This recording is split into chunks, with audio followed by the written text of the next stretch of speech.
తిరిగి BCN news కి స్వాగతం. తాడేపల్లిగూడెం శ్రీ వాసవి కన్యకా పరమేశ్వరి పంచాయతన క్షేత్రంలో 58వ శ్రీదేవి శరన్నవరాత్రి మహోత్సవాలు అత్యంత వైభవంగా జరిగాయి. ఆర్యవేశ సంఘం గౌరవ అధ్యక్షులు మారం వెంకటేశ్వరరావు, ఉత్సవ కమిటీ అధ్యక్షులు వబిలిశెట్టి నటరాజ్, ఆర్యవేశ సంఘ అధ్యక్షుడు కొర్లపర రాము, కార్యదర్శి నున్నా సుందర్రావు, కోశాధికారి భోగవల్లి రమేష్ పర్యవేక్షణలో రథోత్సవ కమిటీ చైర్మన్ నారాయణ రాంబాబు ఆధ్వర్యంలో అమ్మవారి రథోత్సవం కార్యక్రమాన్ని నిర్వహించారు. ఈ కార్యక్రమంలో ప్రభుత్వ విప్ ఎమ్మెల్యే బొలిశెట్టి శ్రీనివాస్ ముఖ్య అతిథిగా పాల్గొని వాసవి అమ్మవారి రథోత్సవాన్ని ప్రారంభించారు. 7 రాష్ట్రాల నుంచి విచ్చేసిన 175 మంది విభిన్న కళాకారులతో భారీ ఊరేగింపును నిర్వహించారు.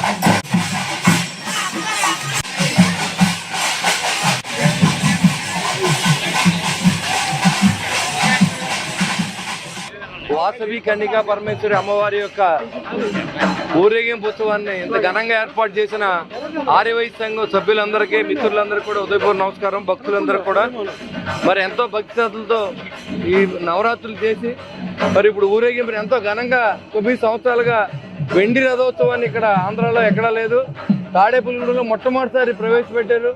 మరి దీనికి అధ్యక్షులు రాంబాబు గారు, అదేవిధంగా మన రాంబాబు గారు, మారం వెంకటేశ్వరరావు గారు, నటరాజు గారు, హరినాథ్ గారు, పద్మనాభ మురళి గారు, ఇంకా చాలా మంది పెద్దలంతా ఉన్నారు.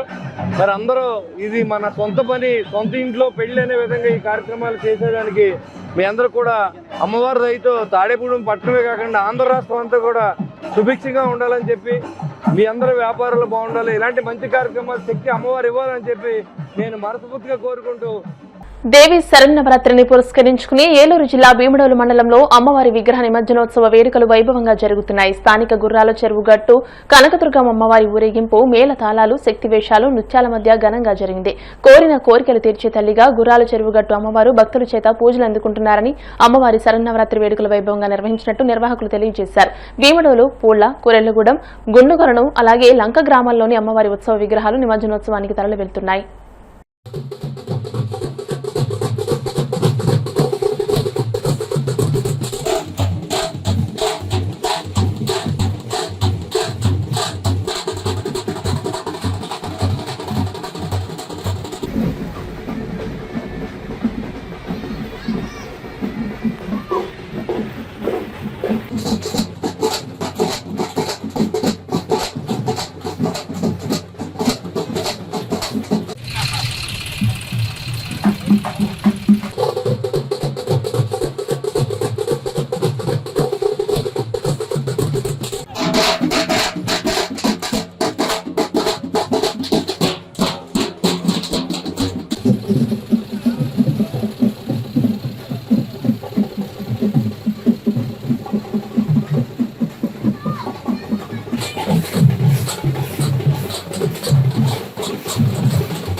అనారోగ్య పరిస్థితులతో పొద్దుటూరు నియోజకవర్గానికి చెందిన 99 మందికి ముఖ్యమంత్రి సహాయ నిధి నుండి విడుదలైన 49,49,000 రూపాయల చెక్కులను ఎమ్మెల్యే నంద్యాల వరదరాజులరెడ్డి లబ్దిదారులకు అందజేశారు. ఈ సందర్భంగా ఆయన మాట్లాడుతూ పేద మధ్యతరగతి ప్రజల వైద్య ఖర్చుల నిమిత్తం సకాలంలో సీఎంఆర్ఎఫ్ చెక్కులు, ఎల్ఓసీలు అందిస్తూ తానున్నానని భరోసా కల్పిస్తున్న ముఖ్యమంత్రి చంద్రబాబుకు ప్రజలందరూ అండగా ఉండాలని కోరారు.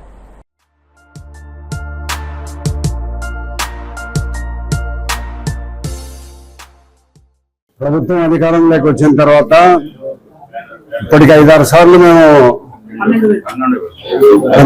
ఇప్పటికి 12 సార్లు మరి సీఎం రిలీఫ్ ఫండ్ ఇవ్వడం జరిగింది. చాలా వెనకబడ్డ కులాల వాళ్ళు ఉన్నారు, కానీ అందరూ పేదలైతే ఎవరైతే ఉన్నారో వాళ్లకు ఆర్థికంగా ఆసుపత్రుల ఖర్చులు పెట్టుకోలేక కొంత ఇబ్బందులు పాలవుతున్నారనే ఉద్దేశంతో తెలుగుదేశం పార్టీ అధికారంలోకి వచ్చినప్పటికీ సీఎం రిలీఫ్ ఇవ్వడం జరుగుతుంది. వాళ్ళు ఆసుపత్రులలో చికిత్స చేయించుకొని వచ్చిన తర్వాత డిశ్చార్జ్ అయిన తర్వాత డిశ్చార్జ్ సమ్మరీ దాంట్లో ఆసుపత్రుల్లో బిల్లులు తీసుకొని వచ్చి ఇస్తే దాంట్లో కొంత మేరకు దాదాపు సుమారు 50% మేరకు ప్రభుత్వం ఇచ్చి వాళ్ళని ఆదుకోవడం జరుగుతుంది. ఈ ప్రభుత్వం ఇప్పటికి 12 సార్లు ఇచ్చినాం. మేము దాదాపు 6 కోట్ల రూపాయల దాకా ఇచ్చినాం ఇంతవరకు కూడా. కాబట్టి భవిష్యత్తులో ఇదే ఆనవాయితీ కొనసాగుతుంది. భవిష్యత్తులో ఎవరైనా కూడా ఆర్థిక ఇబ్బందుల్లో ఉండే వాళ్ళు పెద్ద పెద్ద జబ్బులు వచ్చినప్పుడు ఆసుపత్రుల్లో వాళ్ళు చికిత్సలు చేయించుకొని వచ్చి వాళ్ళ బిల్లులు తీసుకొని వస్తే డిశ్చార్జ్ సమ్మరీ అవన్నీ తీసుకొని వస్తే ప్రతి ఒక్క పేదవానికి సీఎం రిలీఫ్ ఇవ్వడం జరుగుతూ ఉంది. కాబట్టి సీఎం రిలీఫ్ అన్న అందరూ ఆర్థికంగా కొంత వెసులుబాటు పొందుతున్నారు. భవిష్యత్తులో ఇదే పరిస్థితిని మేము అందరం కొనసాగిస్తాము. ఇంకా మళ్ళా ఇప్పుడు దాదాపు ఒక 100 ముఖ్యమంత్రి గారి దగ్గర ఉన్నాయి. అవి కూడా త్వరలోనే రిలీజ్ అవుతాయి. రిలీజ్ అయినవన్నీ కూడా మళ్ళీ ఏదైనా ఒక మీటింగ్ పెట్టుకొని అవన్నీ కూడా రిలీజ్ చేయడం జరుగుతుంది. కాబట్టి ఈ ప్రభుత్వం పేదవాని ప్రభుత్వము. ఆర్థిక ఇబ్బందుల్లో ఉండి వైద్య సహాయం లేని ప్రతి ఒక్కరు కూడా ఏదో వైద్య సహాయం పొందిన వాళ్ళందరికీ కూడా రాబోయే వాళ్ళు ఏదో ఒక 50,000 ఖర్చు పెట్టుకుంటే ఒక 10-15,000 రూపాయలు ప్రభుత్వం ఇస్తా ఉంది. కాబట్టి ఈ ప్రభుత్వాన్ని తెలుగుదేశం పార్టీ అధికారానికి వచ్చిన తర్వాత రాజగూడలో రీప్లేస్మెంట్ కు 10 లక్షల రూపాయలు ఇవ్వడం జరిగింది ఒక్కరికే. అభిషేక్ అనే అబ్బాయికి రీప్లేస్మెంట్. కాబట్టి కిడ్నీ ట్రాన్స్ప్లాంటర్ కానీ హార్ట్ మార్చేదానికి కూడా పెద్ద మొత్తంలో డబ్బులు ఇవ్వడం జరుగుతుంది. కాబట్టి ఈ రోజు వీళ్ళందరూ కూడా ఇక్కడ వచ్చిన వాళ్ళందరూ కూడా చెక్కులు పంపిణీ చేయడం జరుగుతుంది. భవిష్యత్తులో ఇదే పరిస్థితిని కొనసాగిస్తామని అందరూ ఎవరైతే ఆర్థిక ఇబ్బందుల్లో ఉండే వాళ్ళందరూ కూడా మమ్మల్ని కలిసి మాకిస్తే వాళ్ళందరికీ డబ్బులు ఇవ్వడం ముఖ్యమంత్రి గారికి దృష్టి తీసుకొని పోయి వారికి ఈ చెక్కులు కూడా డబ్బులు ఇవ్వడం జరుగుతుంది. రాష్ట్ర ముఖ్యమంత్రి ఆదేశాల మేరకు ప్రతి నెల 3వ శనివారం స్వచ్ఛాంధ్ర స్వర్ణాంధ్ర నినాదంతో వినూత్న థీమ్తో స్వచ్ఛతా కార్యక్రమాలు నిర్వహిస్తున్నట్టు తిరుపతి జిల్లా కలెక్టర్ డాక్టర్ ఎస్ వెంకటేశ్వర్ తెలియజేశారు. తిరుపతి కలెక్టరేట్ లో జరిగిన జిల్లా స్థాయి స్వచ్ఛాంధ్ర అవార్డుల కార్యక్రమంలో ఆయన ముఖ్య అతిథిగా పాల్గొన్నారు. ఈ కార్యక్రమంలో green and beautification chairperson Sugunamma, Yadava corporation chairman Narasimha Yadav, deputy commissioner Amarayya, DPO Sushila Devi తదితరులు పాల్గొన్నారు.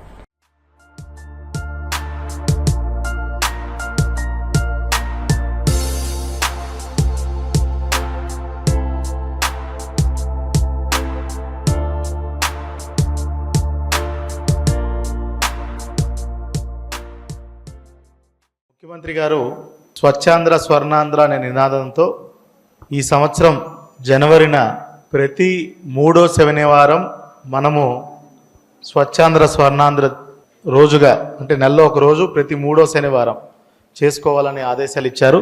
దానికి అనుగుణంగానే మనకి గౌరవ ముఖ్యమంత్రి గారే స్వయంగా ప్రతి నెల 3వ శనివారం ఏదో ఒక జిల్లా నుంచి ఒక పబ్లిక్ ప్రోగ్రాము, ఫీల్డ్ విజిట్ అనేది కూడా చేయటం జరుగుతుంది. మనం కూడా 9 నెలల్లో వినూత్నమైనటువంటి కార్యక్రమాలు, ప్రతి నెల కూడా ఒక వినూత్నమైనటువంటి థీమ్తో మనము ఈ కార్యక్రమాన్ని చేసుకుంటున్నాం.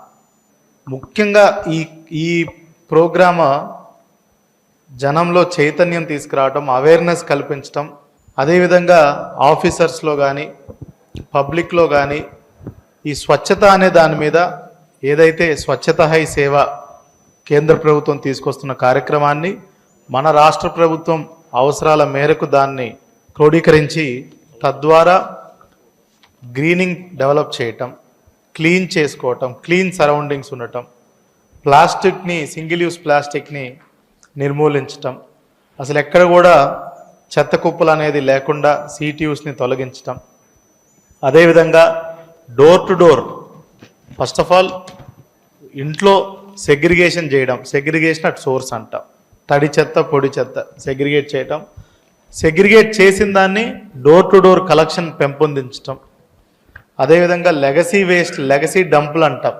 మన జిల్లాలోనే చూసుకుంటే సుమారుగా 4 లక్షల నుంచి 5 లక్షల వరకు 5 లక్షల మెట్రిక్ టన్నుల లెగసీ డంపులు అన్ని మున్సిపాలిటీలో ఇప్పుడు మనం క్లియర్ చేసుకుంటున్నాం. దాంట్లో ఒక తిరుపతిలోనే సుమారుగా 2.5 లక్షలు 3 లక్షల వరకు లెగసీ డంప్ని మనము క్లియర్ చేసుకొని దాన్ని ఇన్సిట్యూ మైనింగ్ ద్వారా మనము సైంటిఫిక్గా డిస్పోజ్ చేస్తాం. వార్తలు ముగించే ముందు ముఖ్యాంశాలు మరోసారి.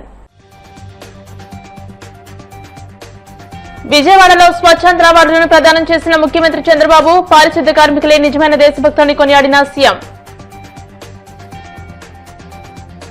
హిందూ ధర్మాన్ని పరీక్షించడంలో టీటీడీ చైర్మన్ బీఆర్ నాయుడు ఘోరంగా విఫలం, తీవ్ర ఆగ్రహం వ్యక్తం చేసిన టీటీడీ మాజీ చైర్మన్ భూమన కరుణాకర్ రెడ్డి.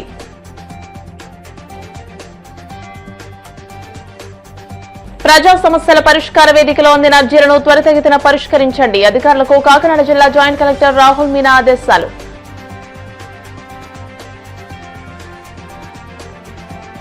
వాడపల్లి వెంకన్నాలయంలో ప్రత్యేక పూజలు, మంగళ వాయిద్యాల శ్రీ స్వామి అమ్మవార్లకు మేల్కొల్పు సేవ, ఐశ్వర్యలక్ష్మి హోమం.